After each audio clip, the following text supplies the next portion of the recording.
দুই জেলায় বাংলাদেশ ভার্সেস শ্রীলঙ্কার খেলা হয় ওয়ানডে ম্যাচ। এখানে সবথেকে একটা মজার বিষয় হচ্ছে বাংলাদেশ এইখানে অপরাজিত হয়েছে, কোনো দুঃখ নেই। তবে এখানে সবথেকে মজার বিষয় হচ্ছে শ্রীলঙ্কাকে আদৌ কি মাঠের ভিতরে কালো জাদু করে রেখেছিল কিনা, বিষয়টি আসলে জানার দরকার।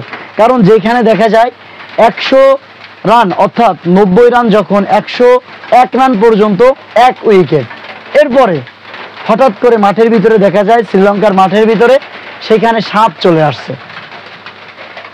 মাঠের ভিতরে সাপ চলে আসার কারণে তারপর থেকে ব্যাটিং যারা আসতে শুরু করলো তারা চিন্তা ভাবনা করলো এই যে সাপ, এত আতঙ্কের মধ্যে না থেকে সাপের কামড় খাওয়ার থেকে ব্যাটিংরা চিন্তা ভাবনা করলো মনে হয় মাঠ থেকে তাড়াতাড়ি উঠে যাওয়াই ভালো। এই জন্য আশ্চর্যের বিষয়, স্কোর তো আপনারা দেখতেই পাচ্ছেন আমার সামনে এখন আছে। এই যে স্কোর, এই স্কোর আপনি দেখেন 100 না 99 রান, 100 রান যখন তখন 1 উইকেট বাংলাদেশে। অপরদিকে 5টা রান করতে গিয়ে 8টি উইকেট বাংলাদেশ হারিয়েছে। আসলে এখানে ব্যর্থতাটা কার? এখানে কি কোর্সের ব্যর্থতা, নাকি কোচিং স্টাফের ব্যর্থতা, নাকি প্লেয়ার স্টাফের ব্যর্থতা, নাকি ক্যাপ্টেনের ব্যর্থতা? আসলে এখানে ব্যর্থতাটা কার, এই বিষয়টা আমার অবশ্যই খুব জানতে ইচ্ছা হচ্ছে। যেখানে বাংলাদেশকে শ্রীলঙ্কা প্রথমেই ব্যাটে নেমে টার্গেট দিয়েছিল 244 রান, 45 বাংলাদেশকে করতে হবে।